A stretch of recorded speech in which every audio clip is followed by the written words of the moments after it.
An elderly canine German shepherd lay on the vet's table, his body too weak to move. The lethal injection was ready. It was time to say goodbye. But then, just as the needle approached, he howled. A deep, desperate howl that sent chills through the room. He wasn't calling for help. He was begging to see his owner one last time. The problem? His owner was miles away, dying of terminal cancer. No one thought they could reunite in time, but what happened next left everyone in shock. Before we continue, subscribe to the channel, like this video, and turn on notifications so you don't miss what happens next. This story will change the way you see loyalty forever. The room was heavy with silence, broken only by the rhythmic beeping of machines and the distant murmur of conversations outside. The overhead fluorescent lights cast a sterile glow over the small veterinary clinic, their cold illumination doing nothing to soften the heartache in the air. Max lay still on the steel table, his once powerful frame reduced to frailty. His fur, once thick and sleek, was now dull and graying around his muzzle. His deep brown eyes, which had once burned with purpose, were cloudy and unfocused. Breathing was hard for him now, each inhale rattling deep in his chest. His body had given everything it had to give. Dr. Larson stood beside him, gently running a hand over the old German shepherd's head. His touch was careful, reverent even. He had done this before, many times, but it never got easier. Max wasn't just another dog. He was a hero. 14 years of service, a career spent running into danger when others ran away. Max had been a rescue canine trained to sniff out survivors in collapsed buildings, to find people lost in the wilderness, to pull the injured to safety. He had saved lives, more than anyone could count. But time was undefeated, and now the body that had once moved with such precision and strength was failing him. The vet sighed, glancing over at the small team of assistants who stood in the room, watching quietly. They had seen the reports. They knew Max's story. His body was shutting down. The pain was increasing. His muscles were too weak to hold him up, and his heart was beginning to fail. Euthanasia had been the humane choice. But what made this situation unbearable wasn't just the passing of a legend. It was the cruel twist of fate that had made it impossible for Max to spend his final moments with the only person who had ever truly mattered to him. Daniel, his handler, his best friend, his partner. Daniel had been Max's world since the day they met. A former firefighter, he had worked alongside Max for nearly a decade, risking his life in disasters, trusting his canine partner with his own survival. They had been inseparable. Their bond was one forged in fire, in danger, in nights spent digging through rubble to save strangers. But now, Daniel was dying too, a cancer so aggressive that it had left him bedridden in hospice care. He had fought for as long as he could, but the disease had won. His body, once so strong, had withered, just like Max's. The day they had called him to tell him that Max was slipping away, he had begged the doctors to let him go to him. He had begged them to bring Max to him. But his condition was so fragile that even moving from the bed could mean the end for him. So here they were, two warriors, two survivors, both fading, both alone. Daniel had one request: let me be with him when it happens. But it was impossible. Dr. Larson took a deep breath, sadness pressing against his chest. He reached for the syringe, preparing the lethal injection that would take away Max's pain. The old German shepherd lay still, his breathing shallow, his body exhausted. Larson whispered, "It's okay, boy. You can rest now." Then, as the cold tip of the needle brushed against Max's skin, something happened. Max moved. Slowly, with all the strength he had left, he lifted his head. His ears twitched, his muscles tensed. Then, from deep within his chest, he let out a sound so raw, so full of pain and longing, that it sent chills through the room. He howled. It wasn't just a noise. It was a cry, a plea, a call, a desperate, heart-wrenching demand to see his owner. The sound cut through the room like a blade. One of the vet assistants gasped, covering her mouth. The receptionist outside paused mid-step, her eyes wide. Max howled again, his voice weaker this time, but just as urgent. It was as if he knew, as if even from miles away he could feel Daniel slipping away, as if he understood that his best friend was on the other side of this city, just as close to death as he was. Dr. Larson's hand trembled. He had been ready to press the plunger, to let Max drift peacefully into the dark. But now he hesitated. Then the door to the room burst open. A nurse from the front desk stood there, her face pale, her phone clutched tightly in her shaking hand. "You need to stop," she gasped. "Daniel, he's coming." Dr. Larson frowned. "That's not possible. He's in hospice." "He's coming," the nurse repeated, pressing the phone to her ear. "They said he's refusing to stay in that bed. They can't stop him." The vet's eyes widened. Max had called for him, and Daniel had heard. The room was frozen in shock. Max, the old German shepherd who had barely moved in days, now lay breathless after his desperate howl. His body trembled, his breathing shallow, but his eyes burned with something new. Hope. Dr. Larson pulled back, gripping the syringe in his hand. The lethal injection, just moments away from being administered, now felt heavier than ever. He looked at the nurse, still standing in the doorway, her phone clutched tightly. "Daniel is on his way?" he asked, his voice tight with disbelief. The nurse nodded frantically. "His doctor said they tried to stop him. He's too weak, but he won't listen. He's demanding to see Max." Silence. One of the vet assistants, a young woman with teary eyes, whispered, "How? He can't even stand." No one had an answer. Daniel's cancer had drained every ounce of strength from him. The last time Dr. Larson had spoken to his hospice nurse, they had said he could barely lift his head. There was no way he could make the trip. And yet, he was coming. Max's howl had reached him. The old dog shifted on the table, his front paw twitching slightly. He had been slipping away, fading into that quiet, painless place where sleep turned to forever. But something had pulled him back. His owner, his best friend, his reason to fight. Dr. Larson exhaled, placing the syringe back onto the tray. Then we wait. The entire room exhaled with him. But waiting might not be enough. Daniel's hospice room was a blur of chaos. Nurses pleaded with him, trying to ease him back into bed, but he fought them off with what little energy he had left. His body was wasted, weak, barely functioning. But none of that mattered. Max needed him. He pushed himself into the wheelchair, his frail hands gripping the arms with every ounce of strength he had left. His vision swam, black spots dancing in his periphery, but he forced himself to breathe through the pain. "I have to go," he rasped. His doctor, a weary man who had seen too many patients fight battles they couldn't win, crouched beside him. "Daniel, listen to me. Your body." "I don't care," Daniel snapped, fire in his voice for the first time in months. "I have to see him." A nurse squeezed his shoulder, her own eyes glossy. "Then let us help you." The next few minutes were a blur. A gurney was wheeled in, an ambulance was called, and within moments, Daniel was being rushed down the hallway, his weak heart pounding from exhaustion and something even stronger. Desperation.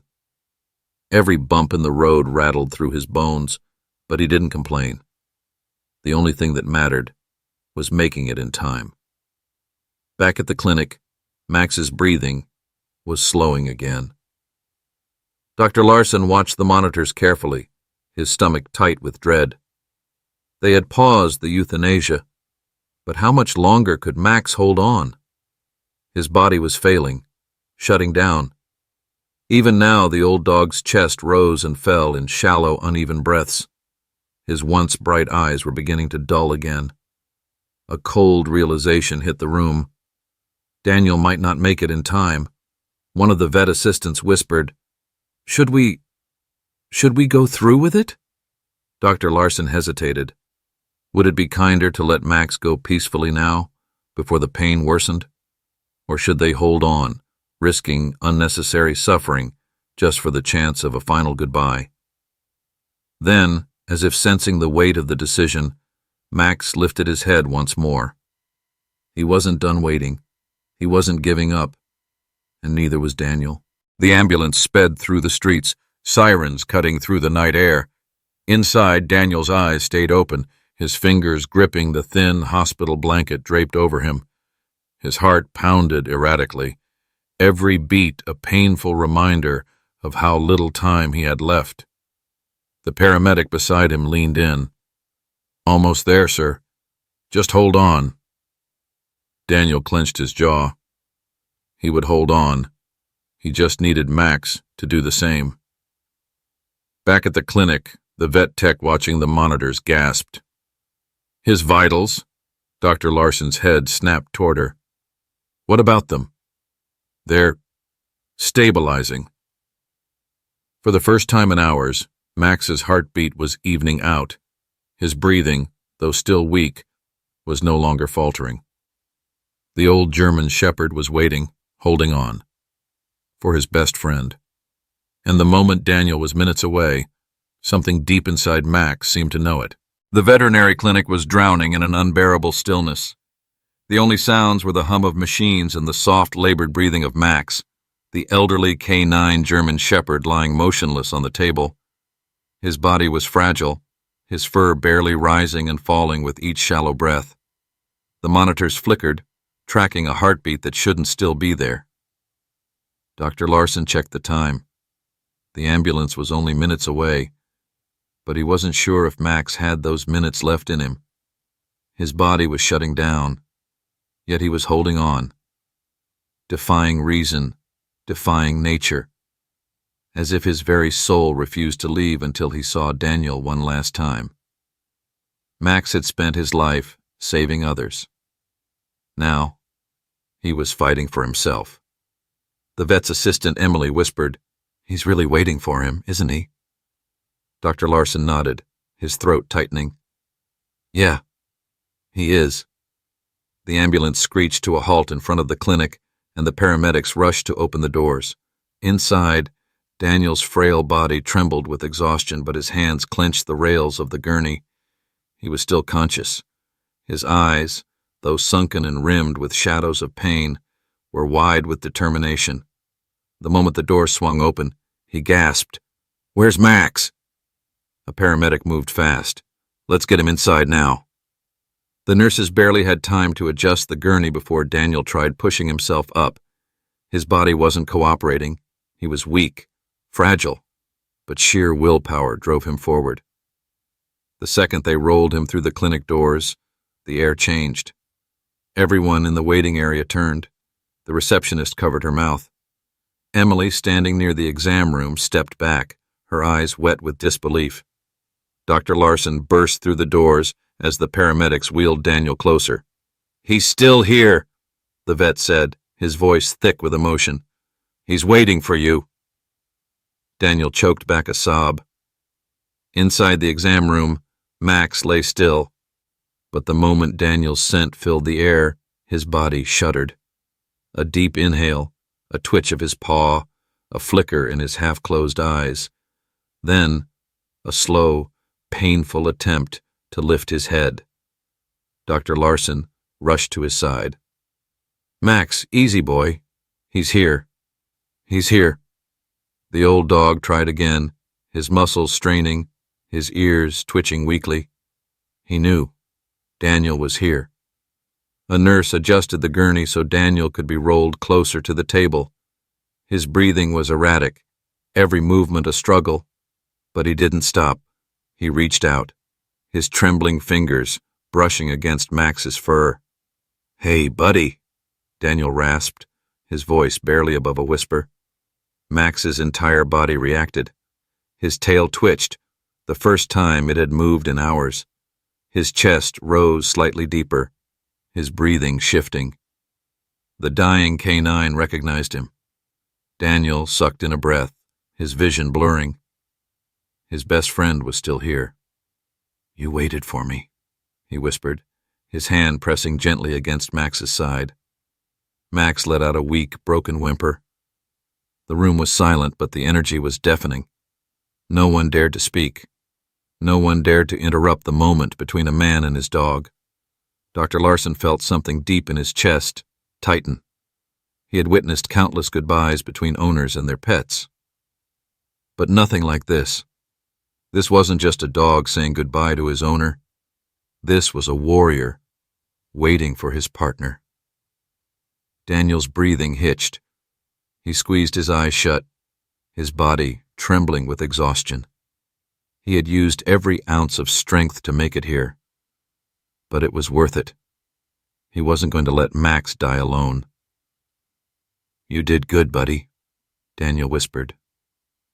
His voice cracked. "You did so good." Max's body relaxed slightly under his touch, the tension fading. The fight he had been holding on to so tightly, the one keeping him here, was beginning to ease. But he still wasn't ready to go. Daniel swallowed, stroking the soft, graying fur around Max's ears. He had been afraid of this moment for weeks, knowing it was coming, dreading it. But now it didn't feel like an ending. It felt like something more. A promise kept. A bond unbroken. Daniel inhaled sharply, blinking away tears that refused to fall. His lips trembled as he leaned in closer, his forehead almost touching Max's. "You don't have to fight anymore," he murmured. "I'm here. You can rest now." Max let out a deep, shuddering exhale. His heartbeat slowed, his breathing softened. But even as his body weakened, his eyes remained locked on Daniel's. He wasn't afraid. He had waited. And now, he was ready. The room stood still. Max's shallow breaths filled the quiet space, each one slower than the last. His frail body, once strong enough to pull survivors from rubble and brave raging fires, now rested against Daniel's trembling hand. He had held on long enough to see his partner one last time. Daniel's fingers barely had the strength to grip Max's fur, but he refused to let go. His heart pounded wildly against his fragile chest, a painful reminder that time was slipping away, for both of them. Dr. Larson stood by, his usual professional demeanor faltering. He had witnessed many goodbyes between pets and owners. But this was different. This was not just a dog saying goodbye to his owner. This was a bond forged through fire, through years of sacrifice and devotion. Daniel swallowed, his throat raw. "You're a good boy, Max." His voice cracked, but he forced the words out. "The best boy." Max let out a faint, broken whimper. His eyes locked onto Daniel's, though the weight of exhaustion hung heavily over them. Daniel sucked in a breath. "I didn't want you to go alone," he whispered, his fingers tightening against Max's fur. "I promised, remember?" Max blinked slowly, as if he did. The old dog's body trembled. His strength was failing, and yet he refused to close his eyes. He was waiting for Daniel to be ready. The machines in the room beeped softly, tracking Max's weak heartbeat. The veterinary staff stood frozen near the door, unable to look away. Emily, the vet assistant, wiped a tear from her cheek. She had grown used to the sadness of this job. But this was different. Max should have been gone already. He had been at the brink, barely breathing, moments away from slipping into peace. But the second Daniel had touched him, he had found the strength to hold on. No one spoke. No one dared to interrupt. This moment belonged to them. Daniel took another shaking breath. His body was weak. Too weak. Even now he felt himself slipping.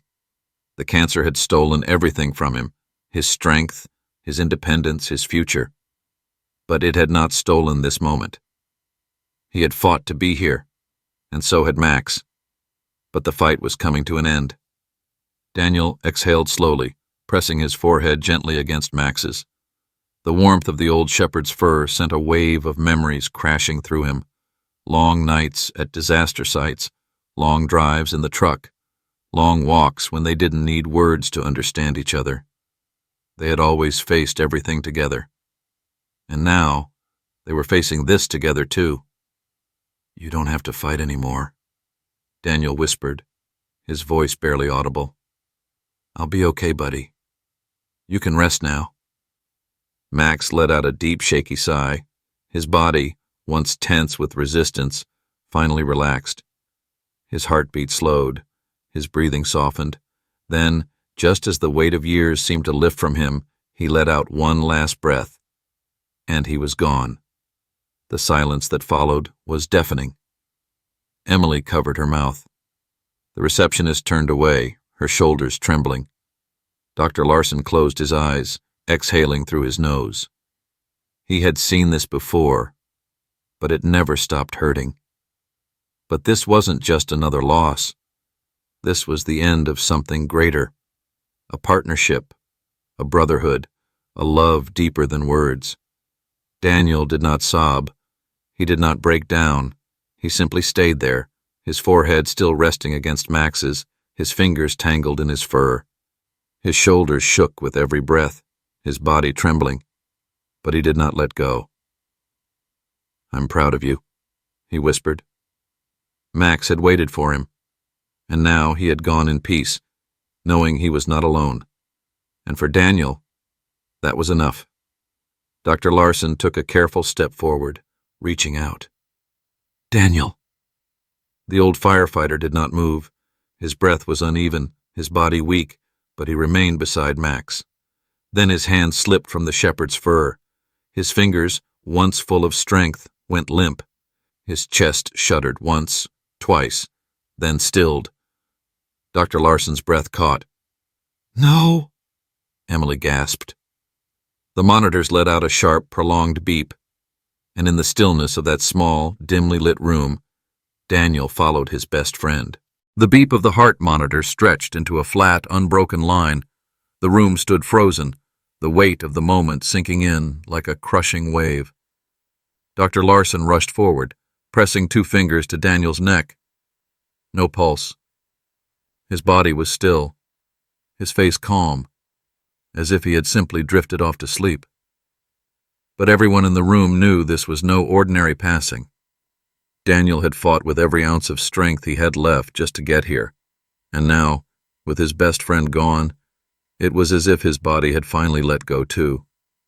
His last battle over. The bond between a man and his dog had defied even death itself. Emily clutched her clipboard to her chest, her breath shallow, eyes wide with disbelief. He just... The receptionist stepped into the doorway, her hands shaking.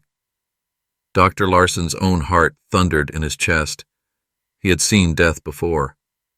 He had watched people grieve their animals, had witnessed the heartbreak of saying goodbye.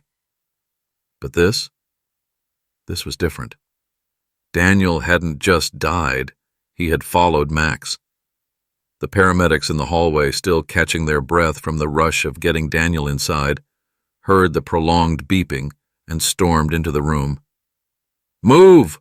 One of them pushed forward, immediately checking Daniel's vitals. "He's unresponsive. Starting compressions." But Dr. Larson stopped him. The vet shook his head, his face unreadable. "Don't." The paramedic froze, frowning. "What do you mean, don't?" Larson's voice was thick. "Look at him." The paramedics did. Daniel's frail hand still rested against Max's fur. His face was peaceful. His breathing hadn't been panicked before it stopped. He hadn't suffered. He had simply let go. One of the nurses in the hallway, covering her mouth with both hands, whispered, "Oh my God." A heavy, suffocating silence followed. And then, one by one, the staff understood. Max had been waiting for Daniel. Daniel, had been holding on for Max, and the moment they were together again, they both knew it was time. The clinic's clock ticked away the seconds, the weight of reality settling on everyone's shoulders. Dr. Larson finally broke the silence. He took a deep, steadying breath, then walked over to Daniel's gurney. Carefully, he reached down and lifted Daniel's hand, placing it over Max's lifeless body. A gesture of honor, a moment of respect. "They belong together," he murmured. No one disagreed. Outside, the storm that had been threatening the horizon all evening finally broke. Rain pattered against the windows, a soft and steady rhythm, as if the heavens themselves were weeping. But inside that small, quiet clinic, it did not feel like an ending. It felt like something far greater, a bond that had never broken, a goodbye that was never really a goodbye, because in the end, they left the same way they had lived, together. The news spread faster than anyone expected. It started with the clinic staff, too shaken to keep it to themselves. A man and his dog, both at the edge of death, had waited for each other and left this world together. A firefighter and his canine partner, inseparable in life, now bound in eternity. The story made its way from the veterinary office to the hospice staff, then to Daniel's old fire station. Within hours, it reached news outlets, social media feeds, and the hearts of millions.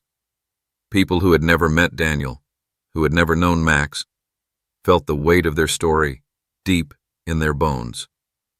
Loyalty like that, it wasn't just rare. It was once in a lifetime. A week later, the firehouse Daniel had served at for most of his life held a memorial. The turnout was overwhelming.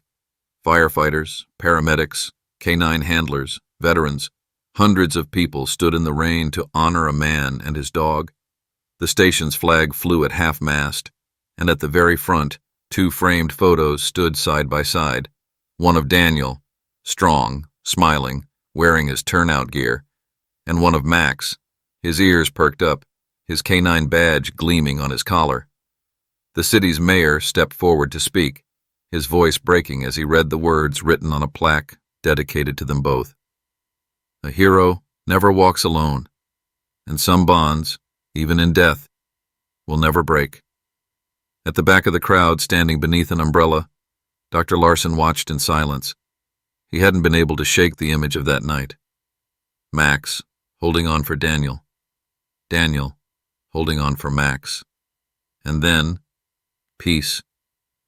He had seen death before, but he had never seen something like that. It hadn't been tragedy. It had been something deeper, something he couldn't explain, something that still sent shivers down his spine. Emily, standing beside him, wiped her eyes. "I keep thinking about it," she whispered. "About how he just let go." Dr. Larson nodded slowly. "Yeah," he murmured, because he wasn't afraid anymore. As the ceremony ended, the crowd began to clear, but one firefighter remained behind. He walked up to the plaque, his boots heavy against the wet pavement. Then he knelt down. A German shepherd, younger but strikingly similar to Max, sat beside him. The dog's ears twitched as he gazed up at the photo of the old canine hero. And then, quietly, he let out a single, mournful whine. The firefighter reached down, stroking the young shepherd's fur. "He had a good life," he whispered. "And now, it's time for us to do the same." The young dog lowered his head in quiet understanding, and together they walked away, toward whatever came next. The world moved on, but the story of Max and Daniel never faded. Their names became more than just memories. They became a symbol. Firefighters whispered their story to new recruits. Canine handlers told it to their partners, reminding them of the unbreakable bond between a dog and its handler. At the firehouse, a bronze statue was placed at the entrance, a firefighter kneeling beside his loyal German shepherd. Forever together. People still visited, running their hands over the plaque engraved with their names. Some left flowers, some left dog tags, some just stood in silence, feeling the weight of what true loyalty meant. And in homes across the country, people hugged their dogs a little tighter, because some bonds, even after death, never break. If this story touched your heart, don't forget to subscribe, like this video, and turn on notifications to help us bring more powerful stories like this to you. Share this video with someone who believes in the power of loyalty, courage, and love, because some stories deserve to be remembered forever.